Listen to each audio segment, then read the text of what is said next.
Hello दोस्तों, welcome आपके अपने यूट्यूब चैनल स्मिता क्लासेज में।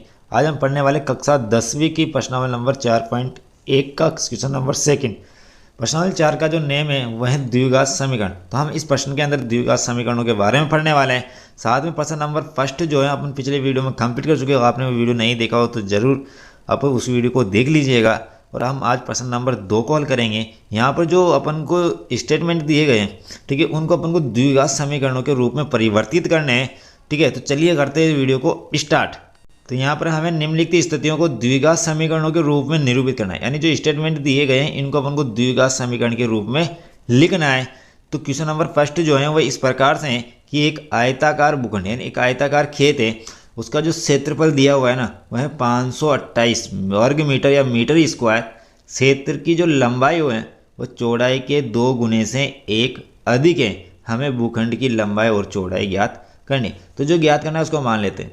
तो लंबाई तो चौड़ाई के 2 गुने से 1 अधिक, तो हम ऐसा करते हैं कि चौड़ाई को ही मान लेते हैं। तो माना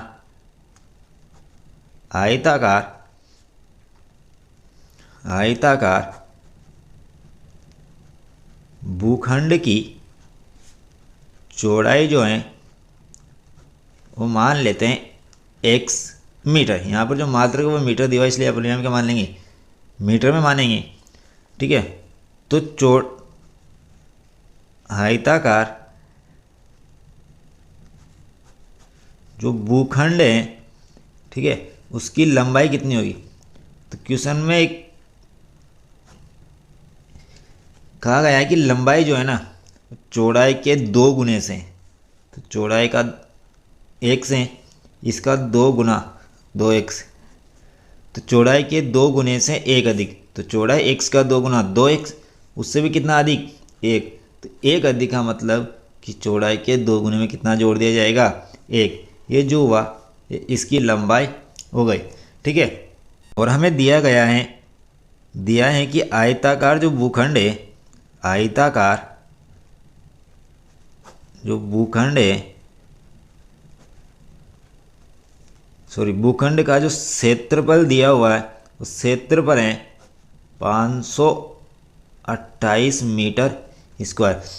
जबकि हम जानते हैं, ठीक है, कि आयताकार जो भूखंड का क्षेत्रफल है वो होता है लंबाई इंटू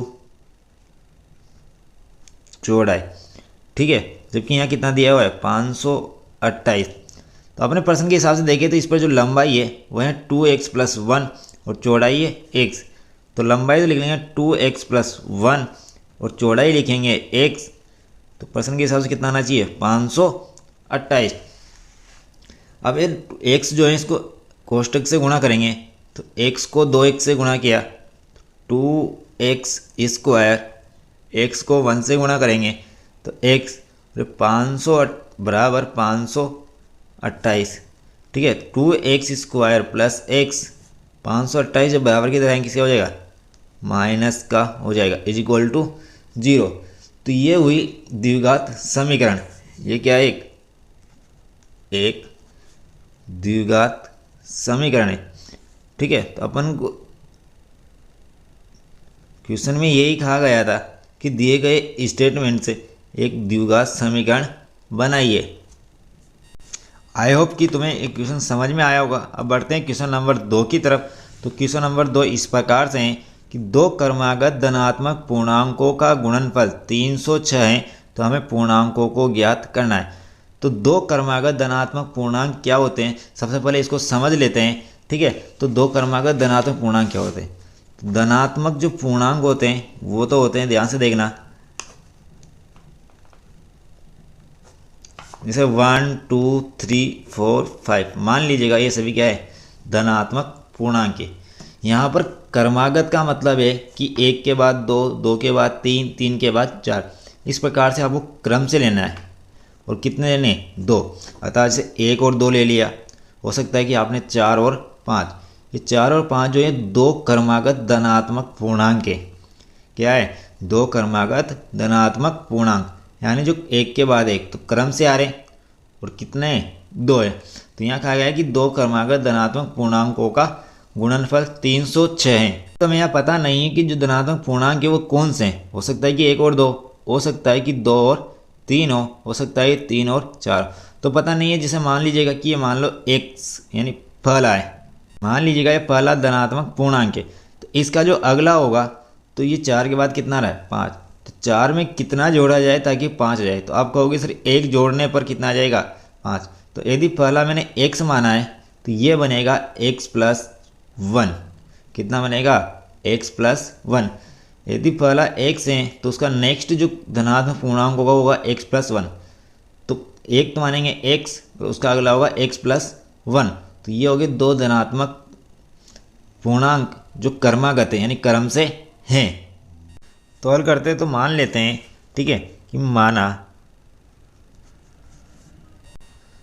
पहला धनात्मक या धन पूर्णांक, धनात्मक या धन पूर्णांक बराबर x, ठीक है। तो अगला जो धनात्मक पूर्णांक होगा अर्थात दूसरा जो धनात्मक पूर्णांक होगा, ठीक है, वो होगा x+1, ठीक है।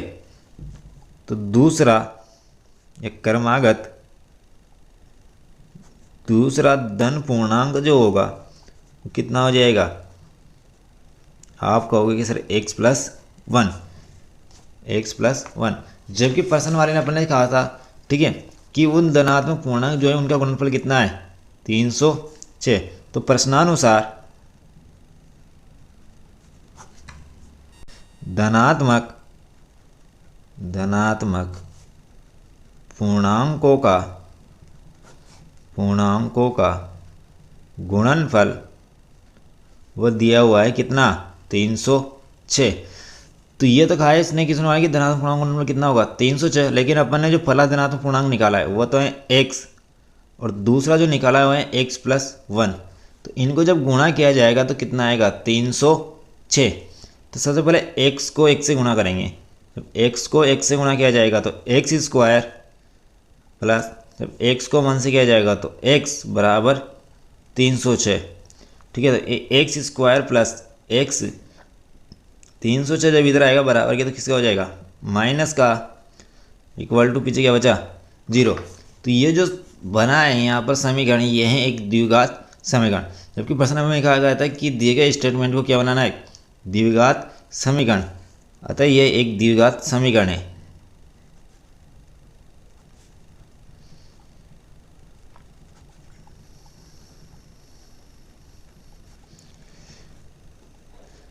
उम्मीद करता हूँ दोस्तों समझ में आया होगा। तो बढ़ते हैं अगले क्वेश्चन की तरफ। क्वेश्चन नंबर जो 3 है वह इस प्रकार से हैं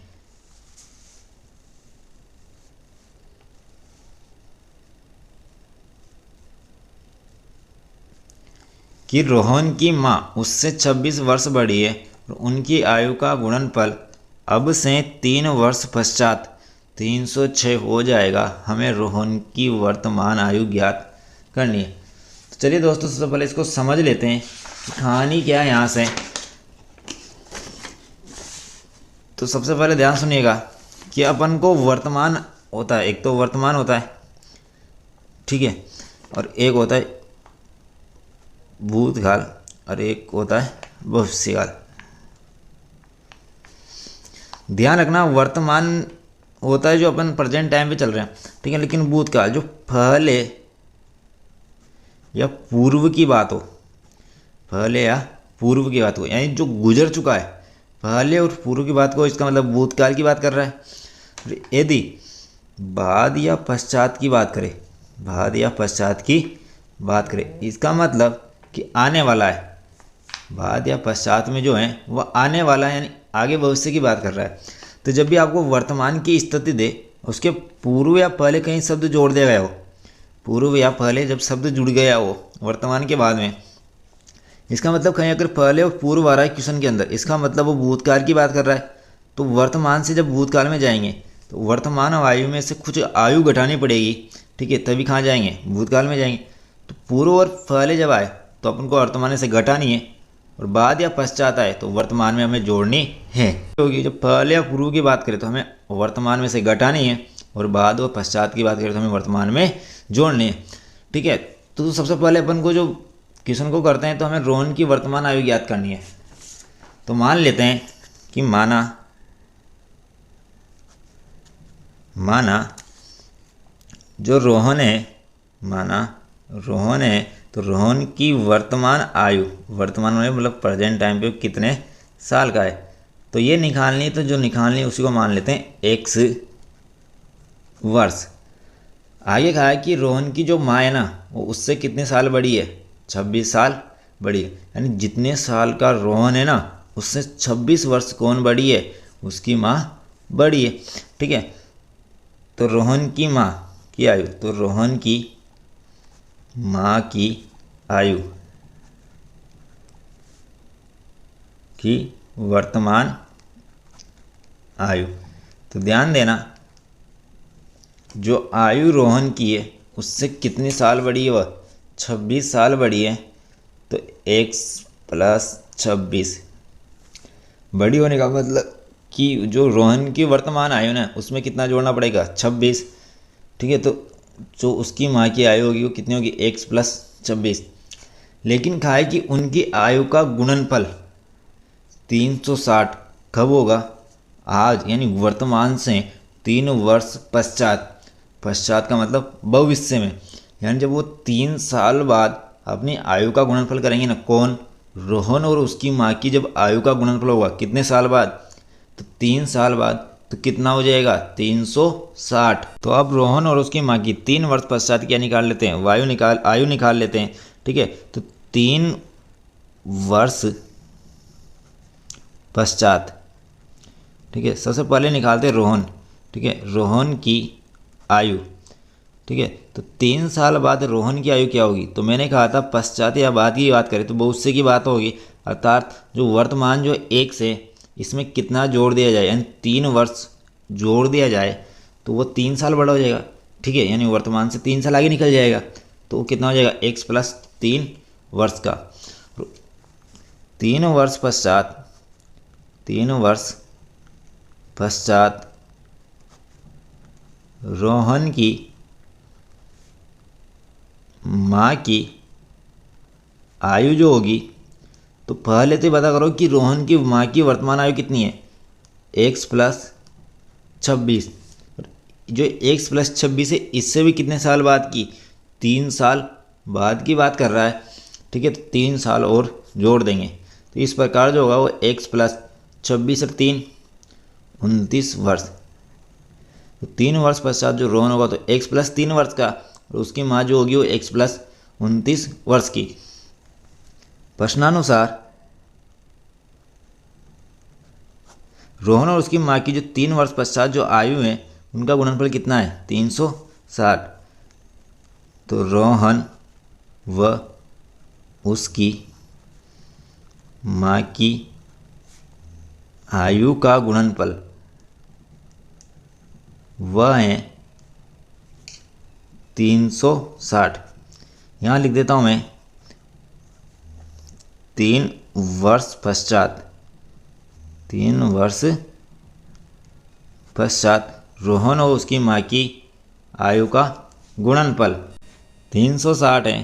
ठीक है, तो रोहन की वर्तमान आयु तो है x और 3 वर्ष पश्चात की है x प्लस 3, इसका गुणनफल है उसकी माँ की 3 वर्ष पश्चात की आयु के साथ। तो उसकी माँ की 3 वर्ष पश्चात जो आयु है वो x प्लस 29 बराबर 360। अब आगे हल करते हैं। ठीक है, तो सबसे पहले दोनों ब्रैकेट को गुणा करेंगे। सबसे पहले x से गुणा होगा, जब x को x से गुणा करेंगे तो x स्क्वायर, ये x से तो कर दिया लेकिन x 29 से करेंगे तो 29x। अब वापस 3 इससे भी होगा और इससे भी होगा, तो 3 को जब x से करेंगे तो 3x, और 3 को जब 29 से करेंगे, ठीक है, तो 87 यानी 87 बराबर 360।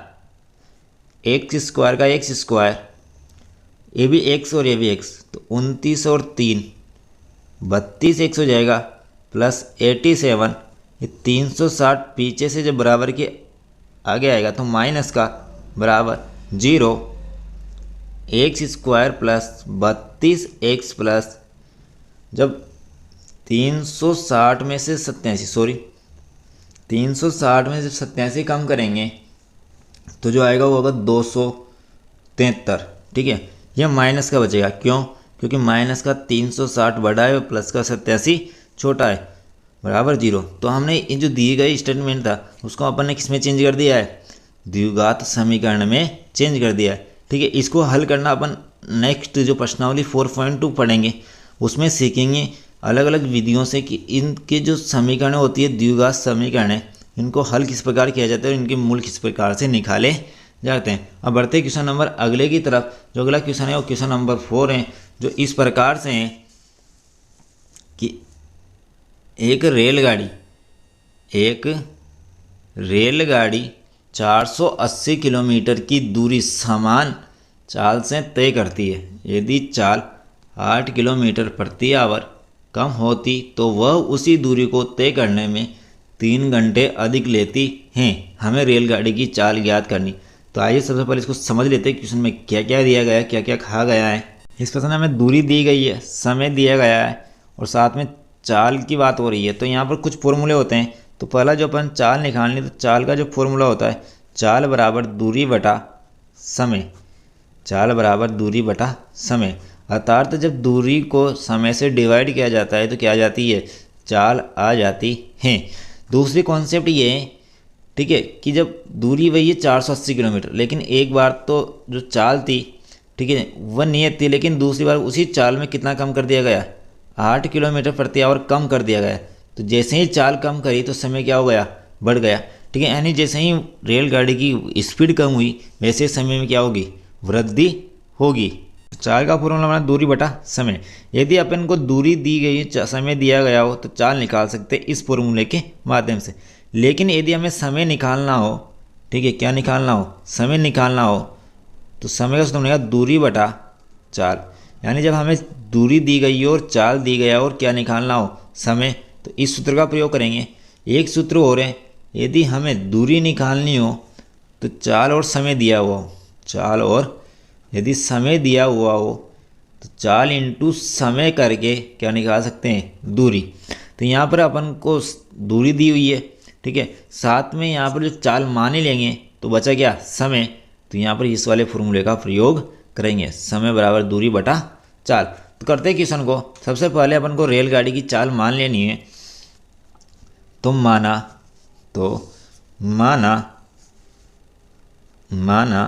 रेलगाड़ी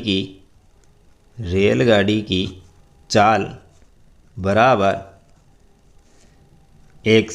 लेकिन ध्यान देना यहाँ जो चाल की बात हो रही है किलोमीटर में बात हो रही है, किलोमीटर प्रति आवर में। ठीक है, किस में, किलोमीटर प्रति आवर। तो अपन भी किस में मानेंगे, किलोमीटर प्रति आवर। यहाँ पर जो फिक्स दूरी है रेलगाड़ी की, जो नियत दूरी है, ठीक है, तो निर्धारित या नियत दूरी जो है वह है 480 किलोमीटर। जब चाल दी गई है, दूरी दी गई है, तो यहाँ जो रेलगाड़ी ने इस चाल से इतनी दूरी तय करने में कितना समय लिया है, ठीक है, तो रेलगाड़ी द्वारा लिया गया समय, रेलगाड़ी द्वारा लिया गया समय। तो अभी जस्ट मैंने बताया कि समय का जो फॉर्मूला बनेगा वो बनेगा दूरी बटा चाल, दूरी बटा चाल। यहाँ पर जो दूरी है वो तो है 480 किलोमीटर बटा जो चाल है वो 1 किलोमीटर प्रति आवर। तो समय कितना हो गया, 480 बटा x घंटे या हावर। ठीक है, नेक्स्ट ने बोल रहा है कि यदि रेलगाड़ी की चाल कितनी कम कर दी जाए, तो रेलगाड़ी की चाल 8 किलोमीटर कम कर दी जाए तो नई चाल होगी, नहीं होगी। ठीक है, यदि रेलगाड़ी की चाल 8 किलोमीटर प्रति आवर कम कर दी जाए तो रेलगाड़ी की नई चाल, तो रेलगाड़ी की जो नई चाल होगी वो बनेगी, x तो पहले की है उसमें से कितना कम कर दिया, 8। तो जो नई चाल होगी, x तो पूर्व यानी पहले की चाल थी उसमें कितने की कमी कर दी, 8 की। तो जो नई चाल बनेगी होगी x माइनस 8 किलोमीटर प्रति हावर। ठीक है, लेकिन दूरी फिक्स है वही पहले की 480 किलोमीटर। जब चाल कम कर दी जाए तो लिया गया समय निकाल लेते हैं। ठीक है, तो इस चाल नई चाल से जो दूरी तय करनी 480 किलोमीटर, ठीक है। तो रेलगाड़ी द्वारा नई चाल से 480 किलोमीटर दूरी तय करने में लगा समय, ठीक है। तो समय का फॉर्मूला वही होगा, दूरी बटा चाल। तो यहाँ पर जो दूरी है वह 480 और जो चाल है वह x-8 हावर। तो यहाँ जो समय लगेगा वो 480 बटा x-8 हावर। प्रश्नानुसार ध्यान देना कि अपन कुछ क्वेश्चन में कहा गया था, ध्यान से देखना, क्वेश्चन में कहा गया था कि रेलगाड़ी जो है 480 किलोमीटर चलती है यदि, तो जो पहले वाली जो चाल थी उससे चलती थी, ठीक है। और लेकिन जब उसकी चाल क्या कर दी गई कम, तो समय कितना अधिक लगा, 3 घंटा। इसका मतलब जब चाल कम की गई थी तो उसमें जो समय लगानी है ये 3 घंटा अधिक है, किसकी अपेक्षा, पहले वाले समय की अपेक्षा। यानी जो पहले का जो समय था ना 480 बटा x और ये जो अभी का है तो ये ज़्यादा है किससे, इससे कितना ज़्यादा है 3। तो इसमें से जब इस वाले समय को घटाया जाए तो कितना बच जाए 3, या फिर ये पहले का जो है वो 480 बटा 1 है, ठीक है। और बाद का जो है 480 बटा x-8।